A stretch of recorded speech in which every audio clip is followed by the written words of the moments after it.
Hey there, I'm Kai, and I live in this house built on the back of a truck, as you can see, like this. And you know, I haven't done a house tour in a really long time, so why don't we do a little walk around outside and inside so I can show you guys what it looks like.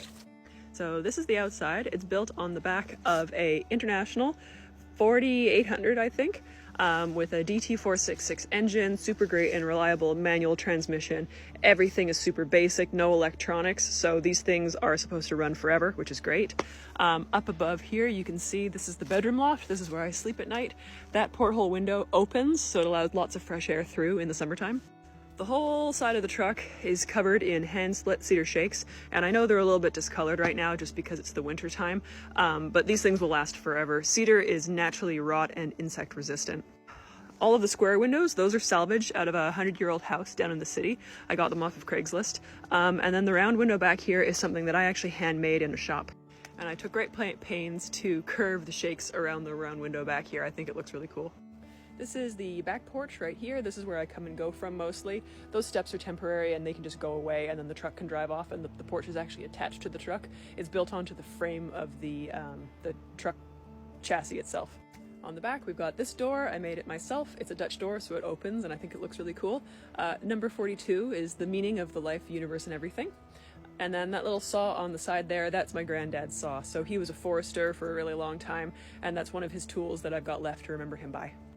This is the slightly less attractive side of the house with all the utilities and stuff. It kind of looks like a mess right now just because the snow only just melted, so I haven't really gotten around to cleaning all this stuff up.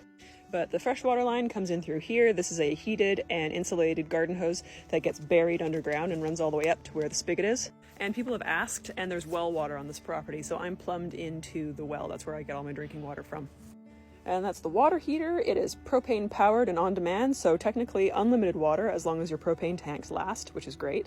And then the drain line over there, that's for the gray water, and that goes down into this little DIY septic system, which gets pumped out up over the hill over there to a drainage ditch.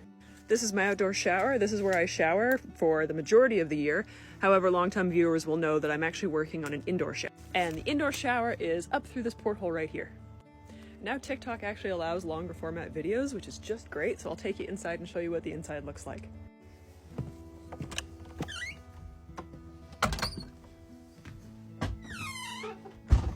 This is through that front door that I was talking about before. It opens up with this little latch and then opens wide open, which is just great, and it keeps neighbor dogs out and friends' dogs out, but allows fresh air through in the summertime.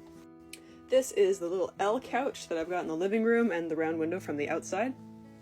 There we go. I wanted to show you how this couch actually expands into enough space for a guest bed.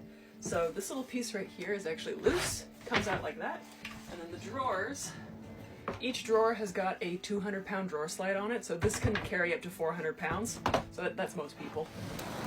Comes all the way out, and then there's pillows up in the loft that I just grab and then slam down here, like this. So those just notch right into there like that. And this is an extra bed, or just a more comfy couch. Adjacent to the couch over here, I'll show you, is my little tiny wood stove. So as you can see, couch is there, stove is here. It's great in the winter, it's super cozy. This little guy keeps this place heated just fine. It can get up to 30 degrees, and I actually really like to get it really hot in here because it helps with any kind of moisture or condensation issues. Okay, so next up, we've got the kitchen area. This kind of had to go here just because the wheel wells are on either side, so I needed to put some kind of cabinets to cover those up.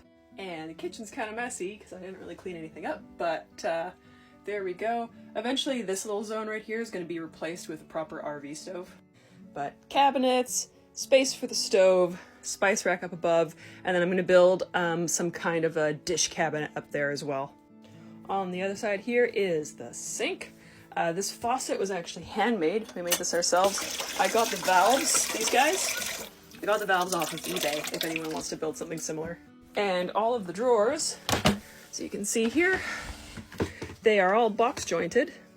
Oh, something weird on the lens. Anyway, these are all box jointed along the sides here, and then they've got these fronts added on, and they click in there really nicely. When you try to pull them out, they won't come out. You have to lift them to pull them out, and that's because of this little notch right here. So that notch is down onto this stile and holds it in place when I'm moving down the road.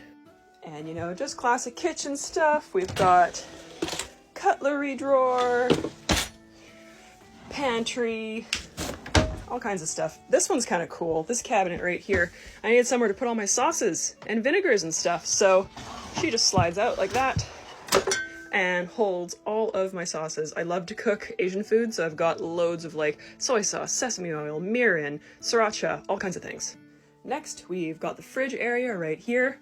All this paneling was actually cut from the bottom of railroad boxcars, which I think is pretty rad. I think it's some kind of mahogany, but I really love that feature wall. Ooh, and I gotta show you. So some people might remember when I did that whole barter talk trade situation, I gotta show you this thing.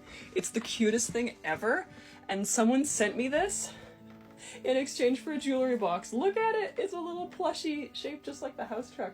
The door on the back even has the saw on it and the little round window on the side. I think it's so cute. Then the dining area. I think that if I was to do this again, I probably wouldn't bother dedicating quite this much space to eating, or I would have made the table a little bit smaller, just because I could really use a little bit more storage in here. But yeah, whatever. It's a nice place to sit, and it also doubles as an office space. And above the table, we've got this funky hanging lamp. There we go. So this guy right here was actually made by us out of a old desk lamp. So you can see this section would have been on the desk, but we just drilled holes and then mounted it to the ceiling, and the whole thing runs on 12 volt. So this is just a 12 volt LED bulb. And a lot of people don't realize that there's actually two doors in the house truck. So there's the front door or back door over there, and then there's actually the side door down in this little area. I never really show it just because this alcove is kind of blocked by the fridge, but I've got a coat closet right here, towels hang up because the outdoor shower is right through that door, and then that steps down these steps and out to where that outdoor bathtub area is. And then through this area back here, this is all unfinished, but longtime viewers will know that I'm working on finishing my indoor shower, which is looking really nice. And then the bathroom toilet over here, otherwise known as the loo, especially if you're English. Get my laundry out of here. This is the bathroom. We've got composting toilet for humans, composting toilet for kitty cats, and then cabinets and various other things. So I bought this cabinet in an antique shop and installed it, and then I actually made this one myself out of, I think this is, I don't even know what it is. I think it's another kind of mahogany, but I actually inherited this lumber from my grandfather, the same guy who gave me the saw, so I kind of have sentimental attachment to the wood in here. And then, because I didn't have any space to keep my jewelry, I made a little jewelry box out of an old cigar case, just with little hooks screwed into it. Unfortunately, my jewelry collection has kind of grown since then, as you can see, so I think I'm going to remake that hanging jewelry box just to be a little bit bigger and have better storage. And then through here is the sleeping loft up above. So this ladder is actually out of an old yacht, and I got it off of Facebook Marketplace, which is just amazing. And my favorite feature I'll show you is it actually, it folds up, so it makes it really easy to clean behind it, which is great. And then up through here, the loft is really messy right now, so bear with me. This is where the cat sleeps. Hey, buddy.